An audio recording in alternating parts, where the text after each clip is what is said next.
Saiki ora tamu anu kapan. Saiki mau bisa Mas. Minang Remboko itu adalah suatu kelompok atau paguyuban dari pelaku-pelaku utama di bidang perikanan air tawar. Mino itu ikan, Remboko itu adalah mengembangkan, yaitu berbudidaya ikan atau mengembangkan ikan. Berkembang dari kecil jadi gede atau dari sedikit jadi banyak. Saya selalu berkembang seperti itu. Itulah Minang Remboko.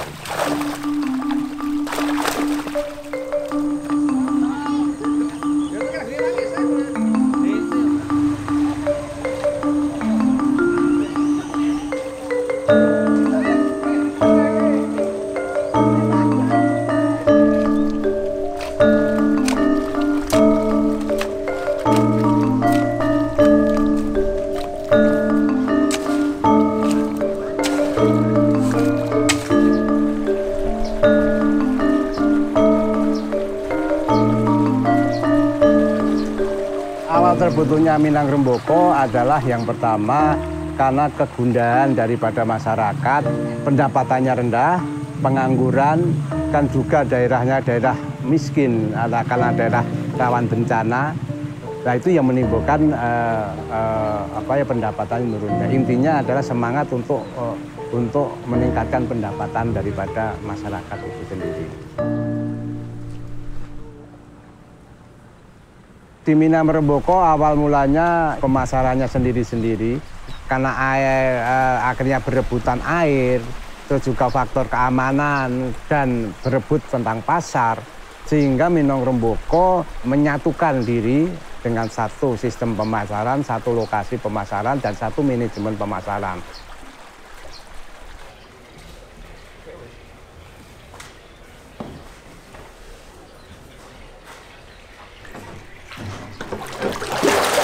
Kami bersyukur ya karena konsistensi daripada produk kami dan saya didukung oleh masyarakat maupun anggota itu komitmen untuk maju, konsistensi menjalankan sistem tadi sehingga kami lambat laun itu sering kedatangan tamu studi banding karena juga belajar, magang, mahasiswa itu skripsi dan sebagainya.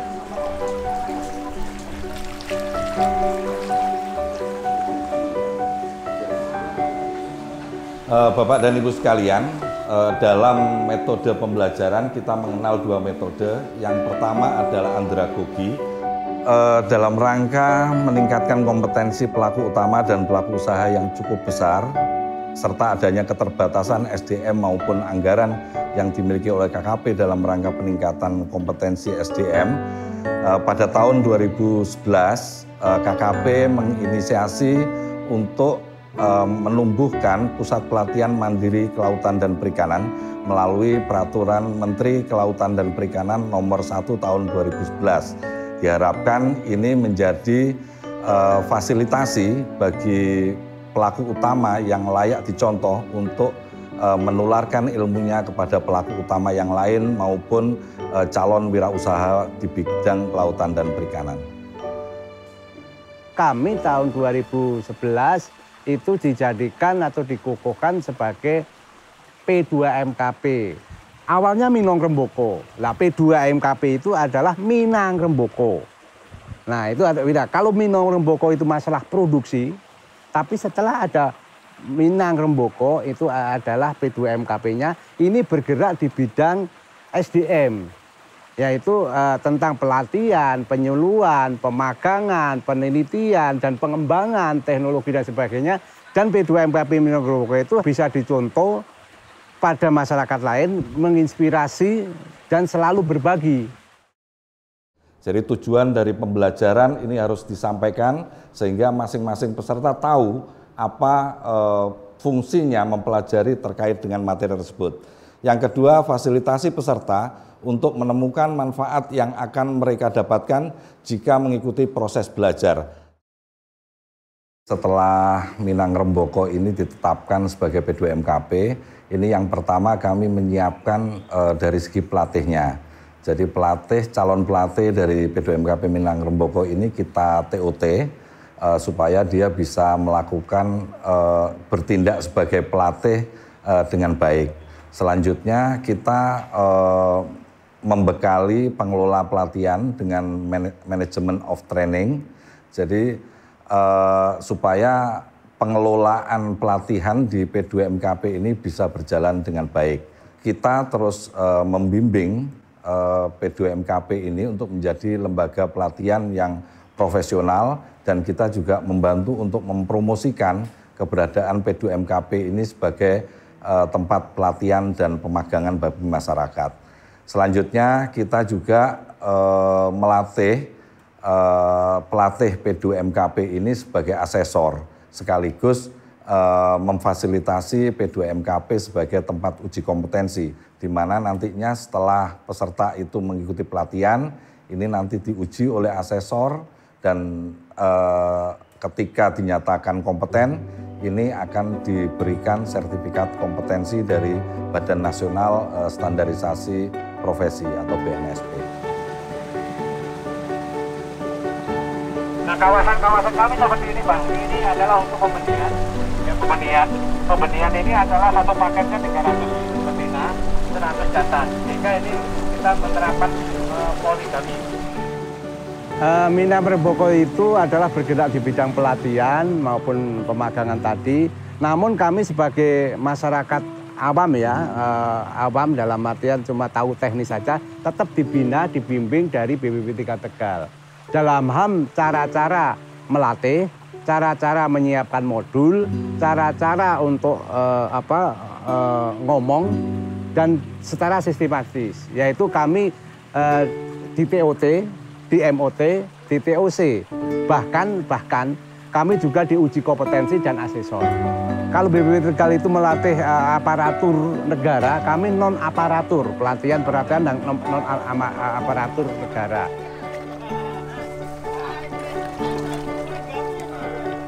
Ini yang berjantan ini yang merah-merah ini, Pak.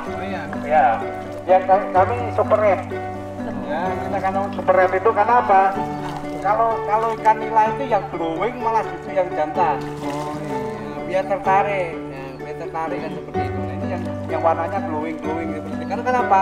Biar ya keturunannya, DNA-nya, spermanya itu untuk nanti keturunannya lebih cerah. Di situ peran daripada BPP Tegal sangat dalam artian KKP lewat BPP Tegal sangat intens sekali. Segala sesuatunya, bahkan modulnya pun secara SNI kami selalu di-update atau istilahnya dibenerkan, diluruskan dari BPP Tegal. Juga BPP Tegal awal-awalnya juga ada beberapa bantuan berupa sarana prasarana pelatihan lah. Mudah-mudahan kedepannya juga masih tetap akan itu mengikuti kebutuhan dan eranya teknologi dan sebagainya. Jadi kami nanti 2 bulan disampaikan dari lama yang kecil-kecil tadi. Kami mendorong P2MKP untuk berinovasi dengan kondisi yang ada terkait dengan digitalisasi pelatihan. Jadi selain melakukan pelatihan secara konvensional atau tatap muka, kami mendorong P2MKP untuk melakukan pelatihan secara online. Diharapkan juga nanti P2MKP ini akan tumbuh menjadi startup penyelenggara pelatihan secara digital. Nah ini itu posisinya kalau nanti di remaja itu kita panen atau enggak di ukuran masuk ada pakan biji, kemudian makanya dan biji juga ada usaha. Ini peluang nih malah pilih yang tepat.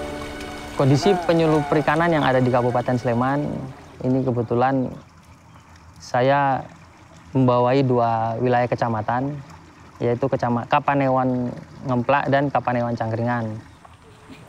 Kebetulan di 2 Kapanewan ini total kelompok sekitar 85 kelompok. Di antara jumlah segitu ada kelompok pemula, ada kelompok madya dan kelompok utama. Kelompok Minang Remboko merupakan kelompok utama yang ada di wilayah Kapanewan Ngemplak. Untuk kelompok utama saya lebih menekankan ke SDM-nya, kepemimpinan. Sehingga dari dinas melakukan suatu pelatihan, ada kelompok, ada tokoh-tokoh penyuluh swadaya yang bisa kita angkat untuk sebagai narasumber di pelatihan tersebut. Sehingga juga bisa men-sharing ilmu yang didapat, walaupun itu mungkin secara teori atau otodidak. Tapi karena itu berbeda wilayah, memang harus dilakukan.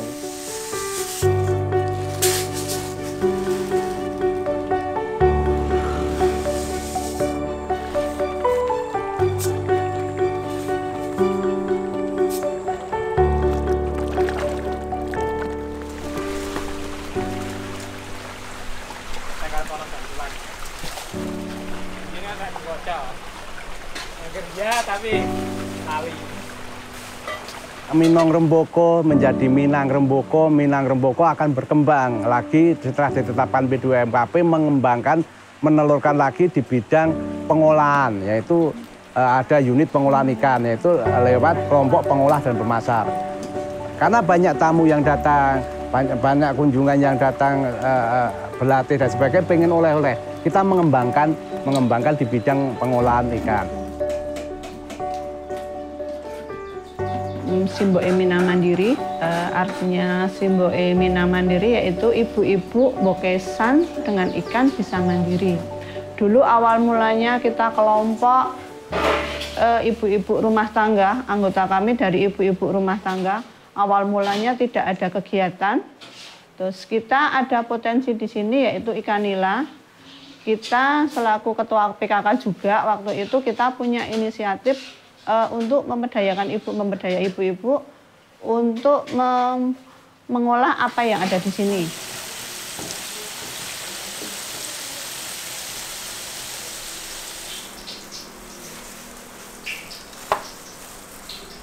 Karena kelompok kami berjalan, kami masih di dapur kami yang sempit waktu itu. Terus di tahun 2014 kita dibikinkan gedung pengolahannya.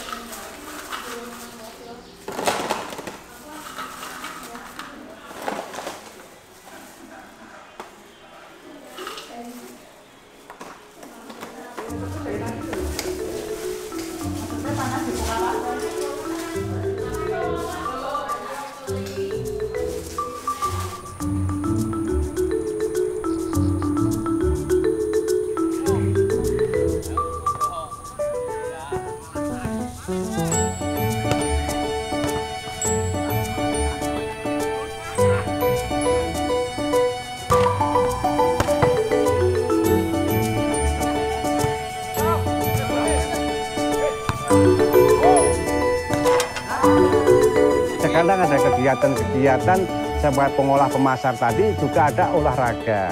Sesuai dengan anak mudanya olahraga, ibu-ibunya olahraga, bapak-bapaknya olahraga. Dan semua itu terlibat di dalam sosial masyarakat. Karena apa? Sudah nggak mikir produksinya sudah bagus. Nggak mikir pasarnya sudah ada sistem sendiri. Nggak mikir packing, distribusi dan sebagainya. Ada karena sistem sudah berjalan.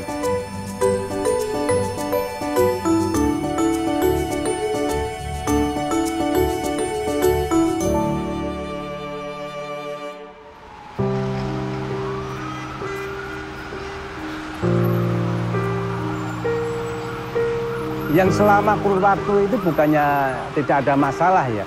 Kami itu selalu ada masalah. Tapi masalah itu kami lihat itu sebagai bagian dari proses untuk penyempurnaan. Proses untuk kekuatan, proses untuk kesempatan.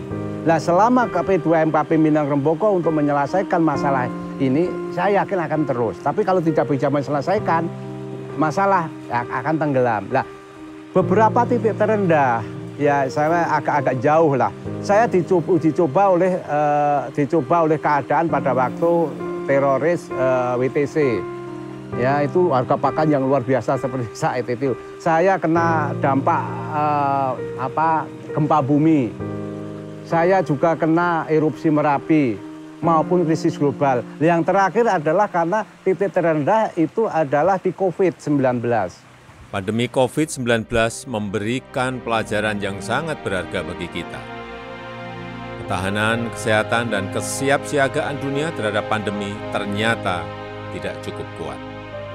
Akibatnya, harga yang harus kita bayar sangatlah mahal. Jutaan orang yang kehilangan nyawanya, dan perekonomian dunia pun mengalami keterpurukan. Nah, Itu di COVID. Nah, karena di COVID ini itu nggak kelihatan, sehingga trust masyarakat punya barang, punya produk, tapi nggak boleh dijual keluar maupun masuk. Waktu pas COVID hampir 2 tahun itu karena mungkin bibit ikan yang dikeluarkan juga agak terhambat, kita bantu untuk di pengolahannya.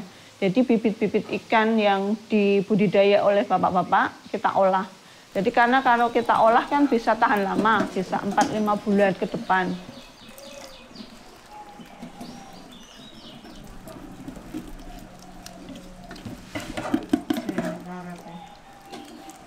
Nah, kita berembuk semuanya, sementara kita butuh makan. Produk kita bisa dijual, kan gitu.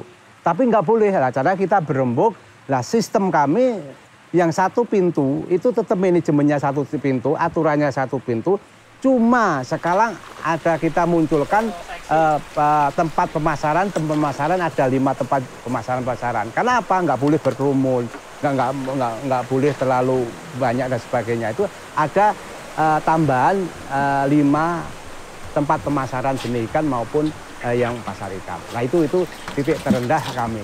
Tapi kita bersyukur tidak lama setelah ini sudah berjalan seperti normal dan pasar-pasar ini memang belum sempurna. Tapi mudah-mudahan nanti akan dilihat dari pemerintah akan disempurnakan lah. Ya itu yang secara ya seperti saat ini yang kayak gini kan belum sempurna nanti biar kualitasnya bagus ya dari segi standarisasi daripada itu masuk lah itu bisa lebih baik.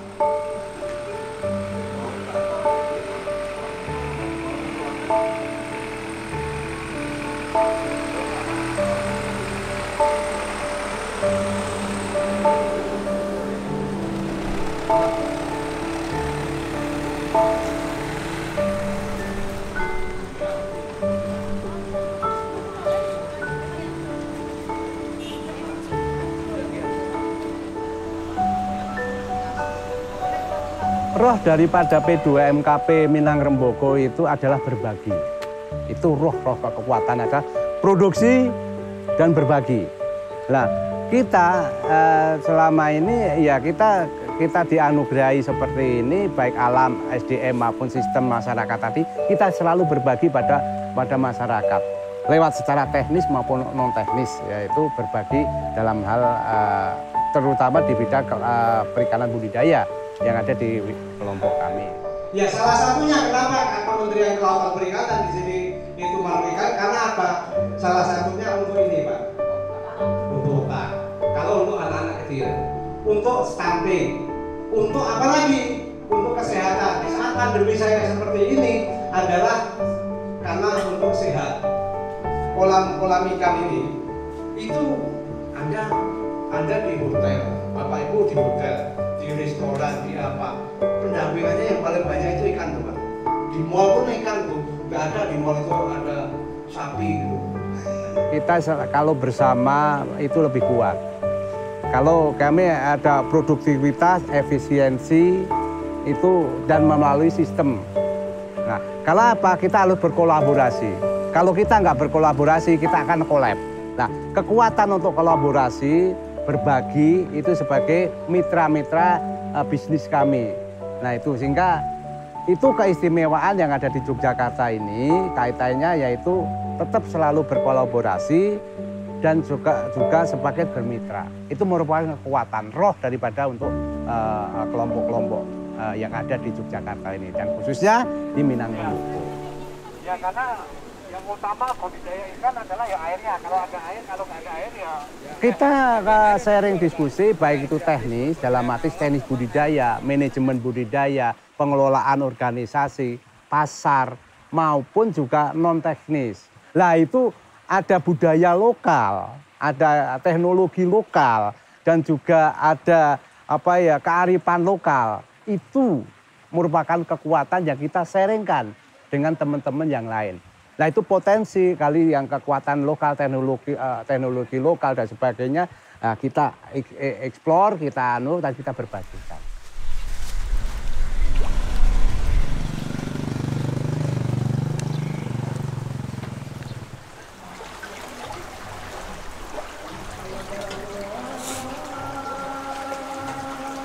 Saya bersyukur sekali lagi, saya tetap ucap bersyukur dengan adanya kelompok yang masih eksis seperti ini.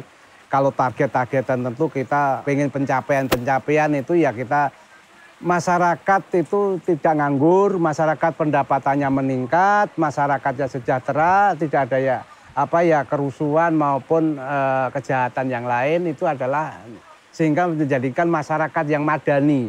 Terus kalau untuk penghargaan Minang Remboko pada unsurnya terima kasih diberi penghargaan, tapi capaian penghargaannya kami bukan karena selembar yang pengakuan, tapi itu juga terima kasih pernah menjadi jadi Adibakti Mina Bahari itu 3 kali berturut-turut, sebagai Gembita itu sekali, dan juga Adikarya Pangan Nusantara kami sendiri sebagai pemangku ketahanan pangan.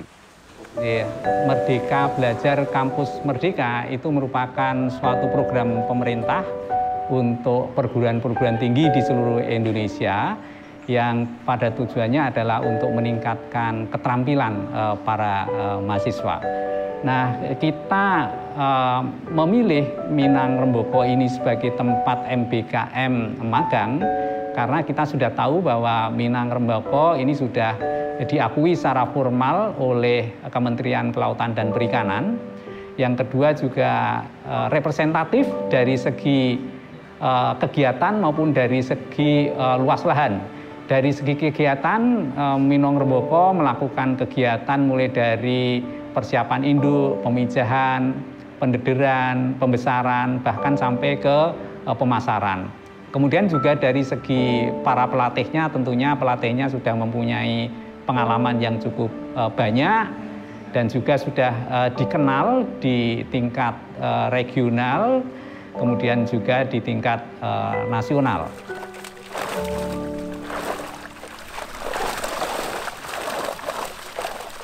Ya, dampak daripada berlatih di sini atau kita lulusan dari sini itu baik dari akademisi, pelaku utama, pelaku usaha maupun dari pemerhati bahkan ya.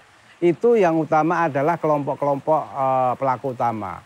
Selain itu juga ada beberapa mahasiswa yang ada di luar, umpamanya di Pontianak sana yang dulu magang di sini, menjadikan agen pemasaran di sana, di daerah Pontianak. Di Banjarbaru seperti kemarin datang itu karena dulu pernah di sini. Terus ada yang juga di daerah Pekanbaru, Riau. Dulu magang di sini, sekarang mereka membuka cabang-cabang yang ada di sana. Ya dari kami yang mencuplai daripada benih, baik itu berupa larva ukuran kecil yang bisa nusantara. Nah, inilah kekuatan kebersamaan yang saling kolaborasi ini. Alumnus daripada pelatihan sini menjadikan mitra yang saling menguntungkan. Jadi supaya P2MKP ini keberlanjutannya berjalan terus, ini memang harus dilakukan regenerasi. Untuk P2MKP Minang Remboko ini Pak Sabtono ini sudah sukses membawa P2MKP untuk dikenal di kancah nasional maupun internasional. Dan ini sudah waktunya untuk dilakukan regenerasi kepada generasi-generasi muda. Saya bukan expert di bidang ini, saya masih belajar juga. Ya mungkin misalkan ada pertanyaan-pertanyaan dari wisatawan ataupun pengunjung-pengunjung yang datang itu saya jujur belum tahu, belum bisa sepenuhnya. Tapi ya sambil belajar, sambil nerangin, sambil memandu gitu juga sih Mas.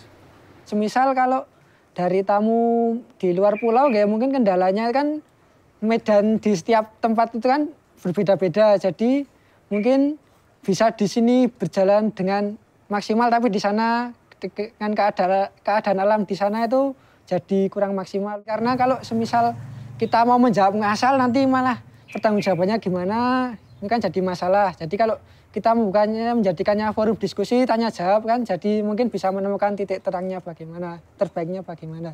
Itu harus punya induknya dulu. Nanti kalau nggak punya induk, mau apa yang dibunyikan, nggak ada. Nah, untuk dan ketika ada pergantian regenerasi, kami juga akan melakukan TOT pembekalan kepada pelatih maupun pengelola yang baru, sehingga mutu kualitas P2MKP itu tetap terjaga. Untuk kedepannya, mungkin harapan saya cuman ini Minang Remboko itu nggak cuma dikenal dari Indonesia aja, tapi ya kalau bisa sampai luar negeri gitu. ilmu budidaya ikan kita itu meluas sampai ke mancanegara. Selain itu mungkin bisa mengembangkan teknologi yang lebih mumpuni. Jadi semisal di perikanan itu ada teknologi terbaru mungkin bisa terus dikembangkan untuk menjadi yang lebih baik dan mendapatkan hasil yang lebih maksimal. Untuk Minang Remboko ini sebenarnya kita sudah mempromosikan juga tidak hanya nasional tetapi juga internasional. Beberapa tahun, 2 tahun yang lalu juga Minang Remboko ini dijadikan tempat untuk pelatihan internasional dan ke depan juga kami sudah menjalin hubungan dengan Kementerian Luar Negeri dan mengusulkan Minang Remboko ini dijadikan tempat pelatihan internasional untuk negara-negara Afrika maupun Asia Pasifik. Dan ke depan juga kami seperti P2MKP yang lain juga kami menugaskan pelatih dari P2MKP ini untuk menjadi pelatih di negara-negara sahabat.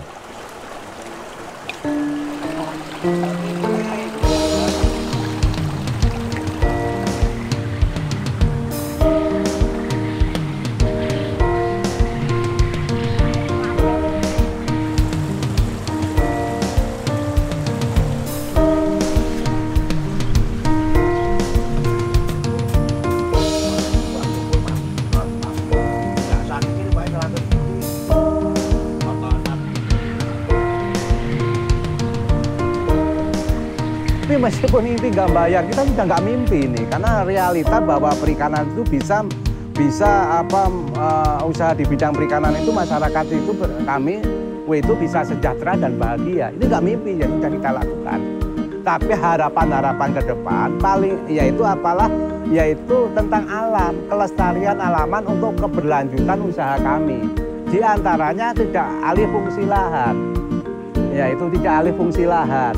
Juga lahan yang berkelanjutan karena kaitannya dengan lingkungan. Nah, sumber air, alam dan sebagainya, sehingga kebijakan dari pemangku kebijakan dari itu ya konsisten dengan hal ini. Pengennya kan seperti itu. Nah, dan ini bisa kita wariskan pada anak cucu